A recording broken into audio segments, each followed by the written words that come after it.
Dumating ang araw na hinihintay ni Akane para makadate si Natsuro.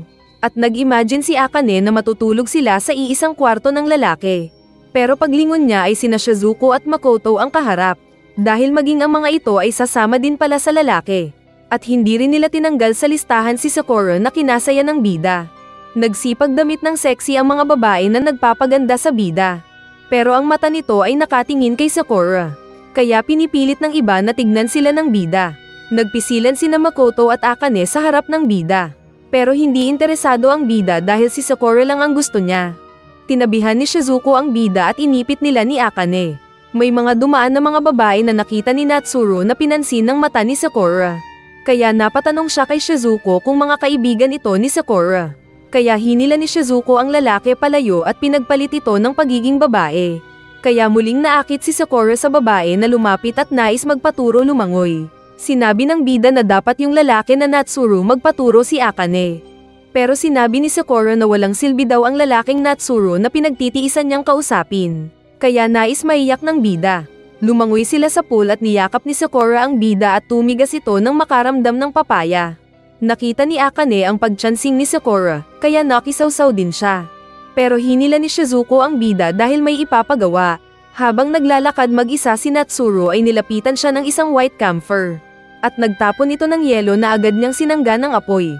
Natamba ang bida na hindi na nakalaban pa dahil tinutukan na siya ng espada at ng Uzi gun ng iba pang mga camphor. Ito yung mga babaeng nakipag-usap sa mata ni Sakura kanina. Nagpakilala ang mga ito na sina Hitomi, Ryuka at Sayaka. Inutusan sila ng moderator dahil mahalaga ang role ng bida dito. At alam din nilang ang Natsuro na lalaki at babae ay iisa. Nagpaputok bigla si Akane kaya nag-alisan ang tatlong white camphor. At inakala ng bida na nabaril si Junjun niya, pero naging babae pala siya sa oras na iyon. Kaya nagkasagutan ulit sila. Sinabi ng tatlong kalaban na mananalo pa rin sila. Pero biglang lumabas si Shizuko sa likod nila na sinabing may nais malaman. Alam ng tatlong white camphor na malakas si Shizuko. Kaya sinabi ni Hitomi na saka na lang ulit sila makikipagkita. Tinapon nito ang yelo sa kisame na biglang nagliwanag kaya nakatakas ang mga white camphor. Sinabi ni Natsuro na nakita niya ang mga kalaban kanina. Pero sumagot si Shizuko na saka na lang daw nila ito pag-uusapan. Kalaunan habang nag-uusap sina Akane at Natsuro, ay nakita ng bida na sumama ang 4 na basa na manika. Kaya kinuha niya ang mga ito at piniga para matanggal ang basa. At ibinitin na parang damit. Sinabi ng tiger na magagalit ang moderator sa pag-abuso sa kanila. Kaso nang tanungin ni Natsuro kung nakausap nila ang moderator ay hindi daw. Tumawag sa telepono si Makoto at tinawag na sila ni Akane. Pero nahiga muna si Akane sa kama na inaakit si Natsuro para maglampungan muna. Pero umalis ang lalaki at iniwan ng luhaan na Akane na kinantsawan ng mga manika. Nag-usap ang mga bida at inutusan ni Shizuko ang lalaki na ibigay ang coke at baso. Ginawa naman niya ito at naglagay ng soda ang babae sa baso. Hinalikan ito at ibinigay kay Natsuro. Dahil dito ay nag-react ang iba pang mga babae na sinabing talagang may relasyon ang dalawa. Deny to death si Natsuro pero ipinakita pa ni Shizuko ang binili nitong regalo nang mag-date sila. Kaya mas lalong nagselos sina Akane at Makoto. Lalo na nang sabihin pa ni Shizuko na naghalikan na sila ng bida, at ginawa pang una ng lalaki ang hita niya. Kaya mas nagreklamo ang dalawa kay Natsuro. Hindi pa tapos si Shizuko na nilapitan ng bida at nilaplap ito sa harapan ng mga babae. Kaya mamatay-matay sa selos ang dalawa. Samantalang patawa-tawa lang si Sakura. Biglang tumayo si Sakura na nag-iba ang aura. Nilapitan at tinawag nito ang bida na sumama. Sa labas ay nangaakit na tinawag ni Sakura ang lalaki na manood daw sila ng fireworks at iwan ng iba. Kaya sumama ang na-hypnotize na bida at naglakad sila sa labas sa ilalim ng fireworks. Nanaginip si Akane na hahalikan na sana niya si Natsuro. Pero nagising siya dahil mukha pala ni Shizuko ang hawak niya. Naisip niyang indirect na hahalikan niya si Natsuro kaya inaya si Shizuko na halikan siya. Pero ang manika na rabbit ang pinahalik sa kanya ni Makoto na naroon na din pala. Nag-usap ang mga ito na hanapin nila ang dalawa dahil hindi pa sila bumabalik. Samantala ay nakaupo sina Sakura at Natsuro sa isang gilid. Naging kakaiba si Sakura at titig na titig kay Natsuro. At hinawakan pa ng babae ang kamay ng bida at ang mukha nito.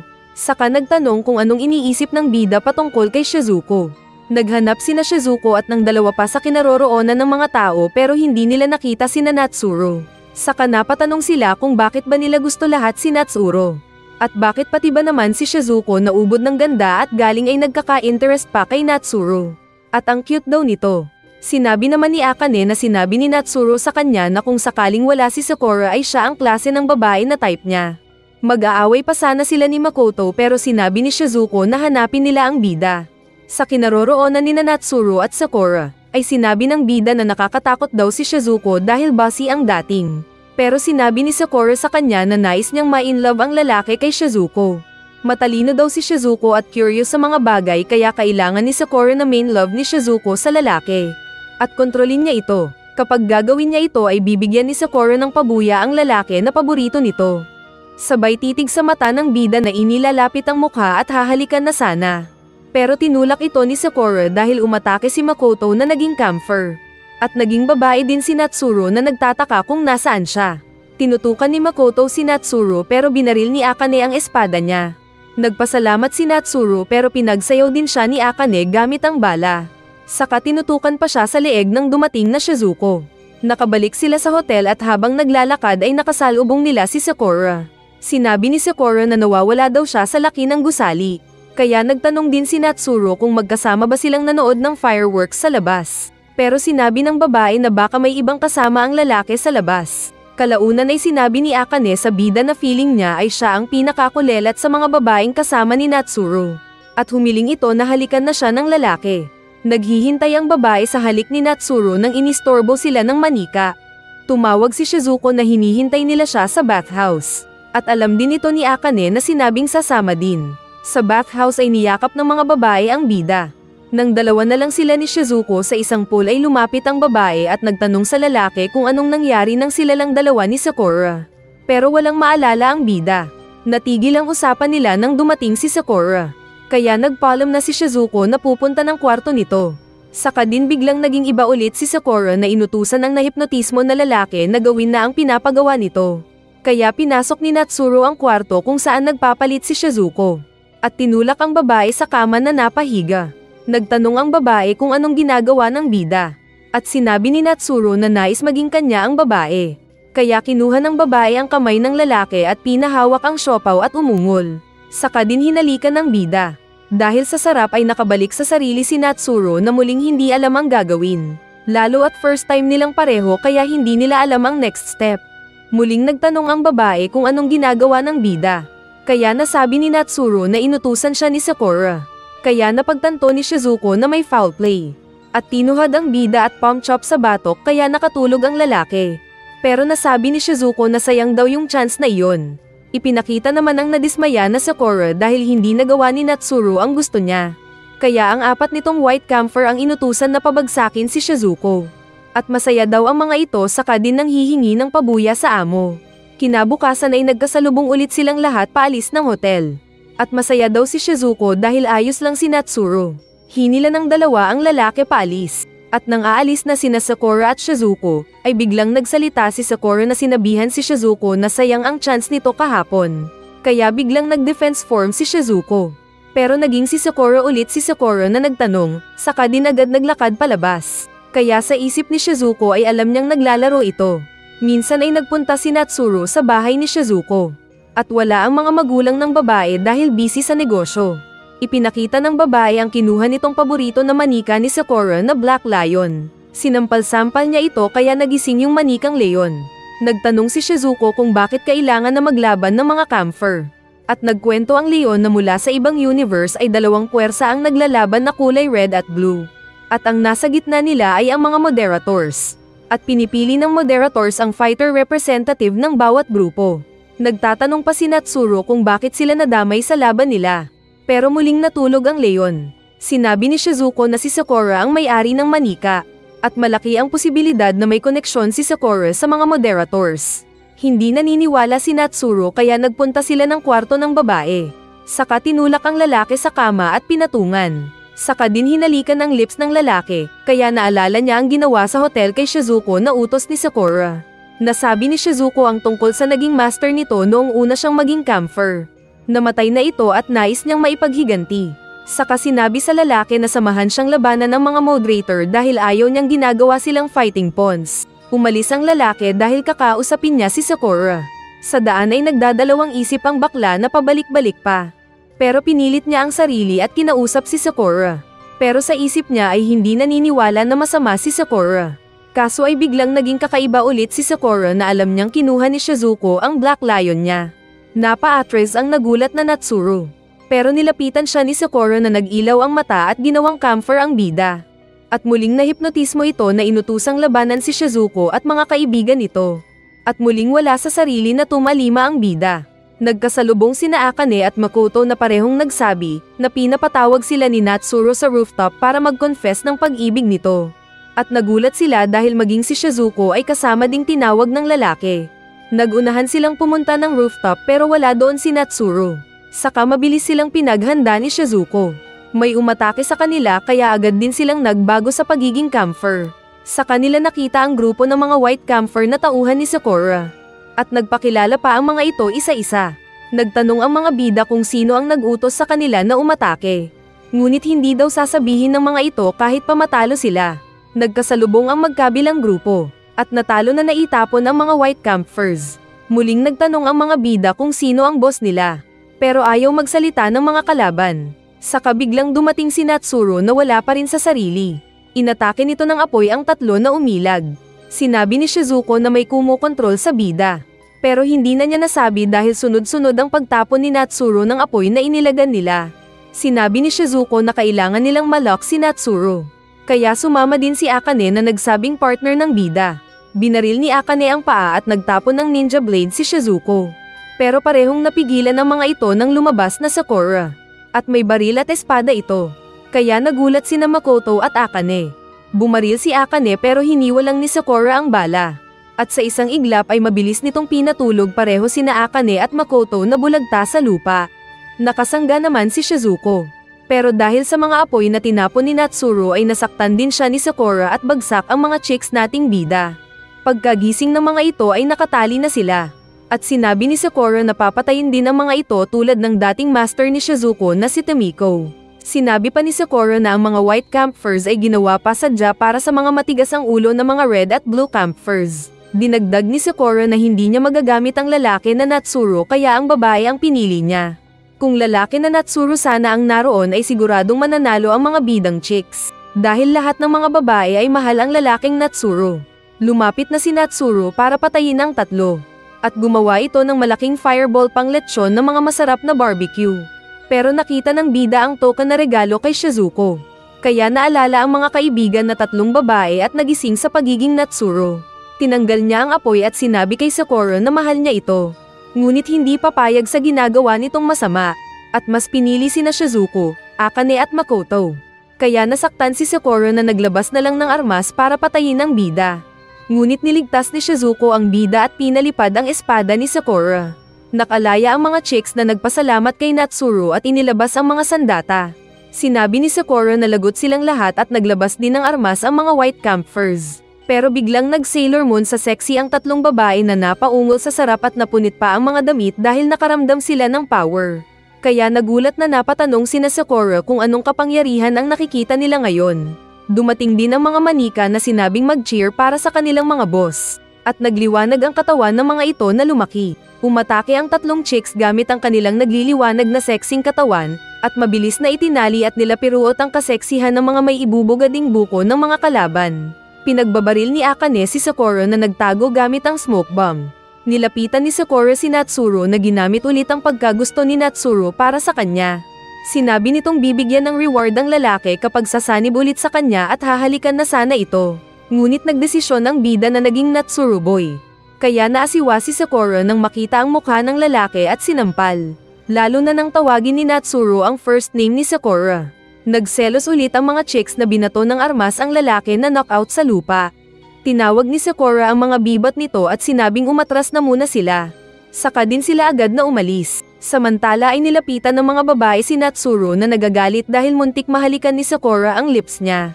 Sinabi ni Shizuko na kung gusto niya ng halik ay naroon siya lagi. Saka hinalikan ng bida. Hindi rin lang nagpatalo ang dalawa pang Makati, at magkasunod din nilang hinalikan ang lips ng painosente na bida. Nakulangan si Makoto kaya kinuha ng kamay ng lalaki at pinahawak ang puwet. Kaya kinuha din ni Shizuko ang isa pang kamay ng bida at pinahawak ang buko. At mas masahol si Akane dahil pinahawak naman nito ang pusa. Dahil dito ay nagproblema ang bida na baka pamayat siya kapag ganun araw-araw. Isang umaga ay nagising na lang si Natsuro na nasa katawan ni Disemboweled Tiger. At si Tiger naman ang nasa katawan niya. Kaya nagreklamo ang bida. Ngunit wala siyang magawa lalo na nang ginawang sexy ni Disemboweled Tiger ang suot niya. At itinapon pa nito ang manika sa basurahan. Masaya siyang lumulukso nang makita rin ng iba pang mga manika na lumulukso sa katawan ng kanilang mga may-ari. Kaya masaya silang nag-usap. At pinakinggan nila ang tunog ng kanilang mga puso ng ilang oras. Hanggang marinig nila ang ingay ng nagugutom na tiyan. Kaya nagpunta sila ng isang kainan at sinubukang kumain. Kaso ay first time nila na magkakatawan ng nasasaktan kaya napapaso sila sa init ng sabaw. Samantala ay pinuntahan naman ng mga chicks na naging manika si Natsuro. At sinisi ito at nagtanong kung anong nangyari sa kanila. Sa resto ay aalis na sana ang mga manika nang pinigilan sila ng mga waitress. Nagtaka ang mga manika kung bakit, kaya ipinaliwanag ng mga waitress na kailangan nilang magbayad ng bill. Kaso ay hindi daw alam ng mga manika kung ano ang bill. Kaya hinulag sila sa isang butas. At doon ay sinabi ng mga waitress na hindi porket mga chicks sila ay pwede na silang umalis nang hindi nagbabayad. At ngayon ay kailangan nilang ibayad ang kanilang mga katawan. Sa isang stage ay nag-host si Masumi na nag-welcome sa maraming viewers. Inakala nitong si Natsuro ang isa pero narinig na iba ang boses nito at may tenga at buntot. Kaya alam nilang iba ito. Maraming mga manika ang nanunood na nag-cheer sa kanila. At feeling daw ng mga chicks na manika na excited sila. Kaya nagpakilala ang mga ito sabay labas ng kanilang mga costume. At kalaunan pa ay tinanggal ang kanilang mga damit sa harap ng maraming nag-cheer na viewers. Pero biglang dumating si Sakura na kinumutan sila at sinabing huwag itong gagawin. Nakalabas silang lahat doon at sinabi ni Sakura na buti na lang at napadaan sa narinig na kaguluhan. Dahil iba ang tinig ni Natsuro ay alam niyang iba ang mga ito. Saka siya humingi ng pabor na samahan siya ng 4 sa araw na iyon. At pumayag naman ang mga ito kaya sama-sama silang nagpunta ng isang theme park. Napansin nilang walang katao-tao doon, pero sinabi ni Sakura na mayroon pa ring nagpupunta doon para magsaya. Saka kung ano-anong pinagawa sa mga manika na first time nilang ma-experience. Katulad ng sili elektrika at paghila sa magkaibang direksyon. Kumuha pa ng litrato ang 5 babae at ang kaibigan ni Natsuro ang photographer. Dinala sila sa isa pang palaruan kung saan naglaro ang 4 ng pair match. Kaso ay nararamdaman nila ang kakaibang sarap kada magkakadikitan sila. At nang magtanong si Sakura kung anong nangyayari sa mga ito, ay naiisip ng bawat isa na nakakaramdam sila ng libog dahil sa pagsagi ng mga papaya sa isa't isa. Dinala pa sila sa isang challenge ng park at si Sakura naman ang napili na may lagay sa wheel. Pinili ang parte ng katawan na didilaan. Ang una ay ang tenga nito. Kasunod ang bola-bola. Saka ang likod. At ang panghuli ay ang dila nito. Kaya nasarapan ng manyak dahil sa pag-uunahan ng 4 sa kanyang katawan. Kaya napatulala si Sakura dahil sa nangyari. At nang pansinin siya ng 4 ay sinabi nito na hindi daw siya karapat-dapat. Agad siyang nagpunta sa isang mahiwagang bintana at nagkumpisal. Inamin nitong nagkasala siya dahil nakaramdam siya ng libog sa 4 na magagandang babae. At feeling niya ay mahal niya ang mga ito. Kaya lumabas ang mga madre na tinawag siyang malibog na makasalanan. Saka hinulag din siya sa isang butas para magtrabaho. At ginawa nga siyang alipin ng mga businesswomen na sina class pres, vice pres at treasurer. Dahil pera pala ang habol ng mga ito na patawa-tawa pa. Pero nasira ang pagsasaya nila nang dumating ang mga manika na sinira ang pader. Nagtanong si Sakura kung bakit ito ginagawa ng 4. Kaya sinabi ng mga manika na mahal nila si Sakura na nag-aalaga sa kanila. Sinabi ng mga businesswoman na hindi nila basta-basta ibibigay si Sakura. Nang makikipaglaban sana sila sa mga taga-pogo ay nadulas bigla si Natsuro. Sinabi nito sa 4 na manika na nakaramdam siya ng sakit. Kaya sinubukan pa nilang magpisilan ng pisngi. Saka sila nagsampalan lahat, kaya mas masaya na naman silang nakaramdam ng first time na sakit ng katawan. At na-appreciate ng mga manika na maranasan nilang mabuhay sa buhay na katawan. Dahil sa nakitang ginawa ng 4 ay naisip daw magbagong buhay ng mga taga-pogo na nangkikidnap ng tao. Nang magpaalam na ang mga manika ay malungkot si Sakura dahil alam niyang goodbye na iyon. Pero hinawakan ni Disemboweled Tiger ang kamay niya. Na ginawa din ng 3 pa. At sinabi nilang magkakasama pa rin sila at mahal nila si Sakura. At anumang oras ay pwede silang bisitahin kahit iba ang itsura nila. Kaya masaya si Sakura na napatingin sa itaas ng mag-snow. Pero naglaho na ang mga kasama na umalis. Magkasamang naligo sina Akane at Makoto dahil utos daw ito ni Shizuko. Para ligtas daw sila kung sakali mang may umatake na White Camphor. Pero ang totoo ay pinatungan na ni Shizuko ang bida na hindi na nakapalag nang kinain ng babae ang pangpabilog ng bunganga. Naging babae ulit ang bida dahil sa naramdaman. Saka biglang dumating si Akane na nakatunog sa balak ni Shizuko. At hindi ito nagpahuli na pinagdalawahan nila ang bida. Dumating din si Makoto na sumilip at nagulat sa nakita. Sa pagpunta ng school ay nakita nila si Sakura na masayang binati si Natsuro. Pumosisyon ng laban sina Makoto at Akane pero pinigilan sila ni Shizuko. Pero maging ang mga ito ay binati din ni Sakura. Pero muling nagpaalam si Sakura na iniwan ang tatlo. Kaya pinisil ni Shizuko ang mukha ng bida dahil nakikipag-flirt pa kay Sakura. Nagmeeting ang mga bida at nagtanong si Shizuko kung anong masasabi nila. At agad na sinagot ni Natsuro na maganda si Sakura palagi. Kaya tuloy siya kinawawa sa upuan. Inilabas ni Shizuko ang Black Lion na palaging tulog saka ito sinampal-sampal para mag-on. Pero tulog pa rin, kaya sinuntok ito ni Shizuko. Nagtanong ang president patungkol kay Sakura, na sinagot ng mga manika na maganda at sexy. Pero natakot agad sila sa mukha ni Shizuko na muling nagtanong. Wala siyang magandang nakuhang detalye sa Black Lion doll kaya tinapon din niya ito agad. At sinabi na lang ni Shizuko na mag-ingat silang palagi sa pwedeng pag-atake ng mga kalaban. Samantalang manyakol ang bida na ini-imagine si Sakura habang yakap ang mannequin. Habang dalawa lang sa library sina Akane at Makoto ay naisip nilang mag-practice ng paghalik para daw kay Natsuro. Kaya ginawa ito ng dalawang naging malibog na naging seryoso pa sila sa pagsisid. Saka din sila napahiya sa kanilang mga sarili pagkatapos. At paglingon nila ay nalaman nilang hindi sila nag-iisa dahil nakita sila ni Sayaka na napangiti pa ng pang-marites. At agad itong tumakbo dahil may nakita na nais may chismis. Hinabol ni Makoto ang babae sa isang garden, pero naglabasan ng iba pang mga White Camphors na pinalibutan siya. Maghahanda na sana siya para sa laban pero sinabi ng mga ito na gusto lang nilang makipag-usap. At sinabing gusto nilang tulungan ng babae na matikman din si Natsuro. Saka lumabas ang isang manikang penguin. At pinakitaan ng medalyon ang nakatulog din na Makoto. Paglabas ng bida sa CR ay nakita niya si Sakura na napangiti ulit sa kontrabida nitong mukha. Nagpunta sila ng isang park at muling dinemonyo ni Sakura ang bida na niyakap-yakap pa. Kaya naging lalaki ang bida na di naganan si Sakura at kinilig sa buga ng babae sa tenga nito. Naging malikot ang kamay ng babae na hinahamon ng bida na tikman siya. Kaya nanghuli ang bida ng malaking papaya.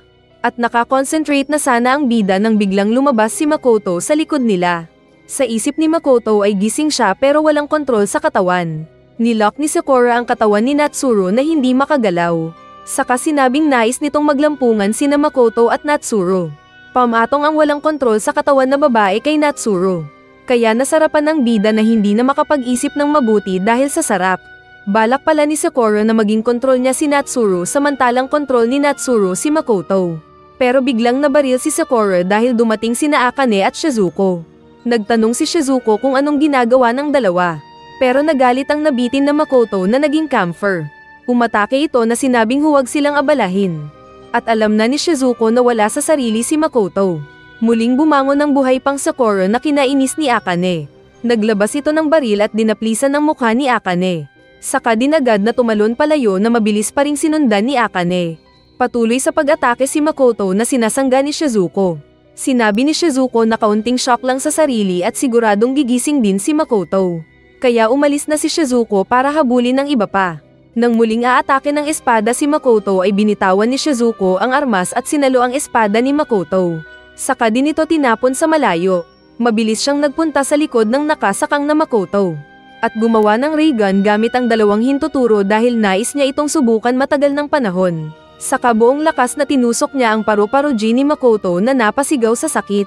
Pero muli itong nakabalik sa sarili. Naging chicks ulit si Natsuro at hinarap ang sabay-sabay na nagsalita ng mga White Camphors. Nagkagulo sila kaya sinamantala ng bida na sunugin ang mga ito. Kasalukuyang nagbabarilan sina Akane at Sakura. At nag-close range ang laban kaya sila nagtutukan. Nahati ang baril ni Akane pero kumpiyansa pa rin ito. Dahil umatake pala sa likod ni Sakura si Shizuko na nakalapit. Kaso ay nagawang makailag ni Sakura at nakipagsabayan gamit ang sariling espada. Naglaban pa sila ni Shizuko, pero sumingit bigla si Makoto na tumaga gamit ang katana. Subalit inipit ito ni Sakura gamit ang tuhod at siko. Saka tinutukan ng baril si Makoto. Tigok na sana ito pero dumating si Natsuro na nagtapon ng apoy sa napa-atras na Sakura. Nagsama ang mga white campers at sinabi ni Sakura na pagbibigyan ulit sila na makaligtas. Saka ulit umalis ang mga ito na sinabi pang kita-kat sa school. Naramdaman ni Makoto na masakit daw ang puwet nito, kaya nais itong makita ni Akane. Samantalang tahimik lang sina Shizuko at Natsuro na nag-iisip. Napatanong ang bida kung paano nito matutulungan si Sakura na minamanipula ng iba.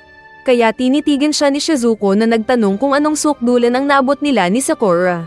Kaya nabaling sa kanya ang atensyon ng mga babae na nagtanong kung anong nangyari sa kanila ni Sakura. Dahil hindi makasagot ay napatakbo na lang si Natsuro na hinabol ng tatlo. Pero kawawa si Makoto na masakit pa rin ang naregan na miyaw-miyaw. Ipinakita ang tumatakbo na lalaking Natsuro sa Maisan dahil may tinatakasan. Pero nakita niyang napalibutan na siya ng mga alien spaceship na nangkikidnap nang hindi nagla-like sa ating video. Pinahigi siya ng mga alien na manika at saka din inopera. At pagpasok ni Disemboweled Tiger ay nahuli na siya. Dahil ginawa na nilang babae si Natsuro para maging isang camphor fighter. Sa paaralan ay pinagkakaguluhan pa rin ng mga mag-aaral ang katawan ng bida. At pinagdamit nila ito ng fitted na damit pero nasira dahil sa laki ng mamon niya. Sa rooftop ay alam ni Natsuro na kailangan niyang bumili ng mga bagong bra pero wala daw siyang pera. Kaya sinabi ni Akane na mag-part-time job ang bida. Natawa ang manika dahil naging expert na daw sa underwear ang bida. Kaya sinipa niya ang mga ito palayo. Nag-imagine si Akane na kapag magkatrabaho na sila ni Natsuro ay magkakaroon sila ng love story. Pero nagising ito sa pagkakabundol sa pinto. Ngunit hindi nila alam na may nakikinig sa kanilang usapan. Sa daan ay nilapitan ni Mikihito ang bida at sinabing may group date sila kasama ng mga chicks at may idol pa. Naisip ni Natsuro na kasama si Sakura. At naisip na dahil group date ay maraming mga lalaki ang dadalo na posibleng mang-aabuso kay Sakura. At hindi siya papayag dito. Nagtrabaho sila sa isang cafe love na mag-ara at parang pogo club din. Saka pa sexy ang mga babae doon sa pag-serve. Ngunit sa dressing room ay malungkot ang mga ito dahil na-scam sila sa trabaho. Naging lalaki ulit ang bida at nagpaalam kay Akane dahil may group date na sasalihan. At kasama nga niya sina Mikihito at Masumi na pumasok sa parehong cafe love kung saan naka-duty pa si Akane. Hinihintay nila ang idol na kadate na inakala ng bida na si Sakura. Pero ito lang pala si Shizuko. Kaya nagreklamo si Natsuro na sinabing na set up lang siya. Pero nagselos ulit si Akane na nais ding sumali sa group date. Sinabi ni Shizuko na narinig na nagtatrabaho doon si Natsuro na babae. Kaya umalis ang bida at bumalik bilang babae. Pero pinaglaruan siya ni Shizuko na hinahanap ang wala sa harap niyang version ng bida. Kaya napagod si Natsuro sa kapapalit ng sarili, hanggang mag-cheers na lang sila. At kalaunan pa ay dumating ang kanilang order na pagkain. Kaso ay nakita nilang may curry ang lahat ng pagkain, at naisip agad nila si Makoto. Saka lumabas nga ito na naging cook din pala doon na niyakap-yakap pa ang bida. Nagtanong sila kay Shizuko kung anong type nitong lalaki. Kaya sinabi ni Shizuko na lahat ng mga lalaki ay pogi. Pero ang type niya ay yung makakahulugan ng puso niya. Nagtanong naman si Shizuko kung anong type na babae ni Natsuro. Pero kasabay na sa ilalim ng mesa ay malikot ang paa ni Shizuko na kinalabit ang lalaki. Dahil ayaw uminit ng bida ay umalis ito at bumalik bilang babae. At sinabing inutusan daw siya ng lalaking Natsuro. Pero mas lalo lang siyang pinaglaruan ng malikot na paa ni Shizuko. Kaya napaungol na lang ito sa sarap. Makulit si Shizuko na nagtatanong kung anong klase ng babae ang type ng bida, sabay masahe. Kaya nasabi ni Natsuro ang description ni Shizuko. Saka lang natigil ang black hair. Pero hindi rin nagpatalo sina Akane at Makoto na patuloy na kiniliti ang bida. Saka din nagtatanong kung ano pang type ng bida. Pero hindi na nakontrol ng bida na umiyak sa baba. Kaya nanghina ito sa mesa. Sa dressing room ay narinig ng nagpapalit ng damit na lalaking Natsuro at Akane ang pagdating ng mga boss. Kaya pagpasok ng tatlong businesswomen ay wala silang nakita sa loob. Nagtago pala sa kabinet ang dalawa. Pero nagtanong ang bida kung bakit sumama doon si Akane. Pero hindi ito makasagot. Tapos nahulog pa ang towel ni Natsuro kaya nakita ng babae ang long john niya. At para hindi ma-shock ay nagpalit sa pagiging babae ang bida. Kaya tuloy naipit sila dahil sa laki ng donut ng bida. Dahil dito ay tinanggal din ng babae ang towel para daw magka-space. Pero nagchansing lang pala ito. At nang hindi na makapagpigil ay naging camphor din si Akane. At tinutukan ng baril si Natsuro sa baba. Kaya hindi mapakali ang babaeng bida. Saka pa siya niyakap ni Akane na sumusuko na daw. Masaya sana sila pero biglang nagbukas ang pinto at nahuli sila ng 3 businesswomen. Natamba ang closet at napatungan ng bida si Akane. Kaya kinuhanan pa sila ng picture at sinabi ng 3 na ibebenta nila ito para magkapera pa. Saka din sila agad na umalis. Dahil tagumpay sa araw na iyon si Shizuko ay masaya itong umuwi. Maging si Akane ay masaya din sa pagtulog dahil nagawa ang gusto sa bida. At dito nagtatapos ang malibog nating series. Abangan kung may season 2.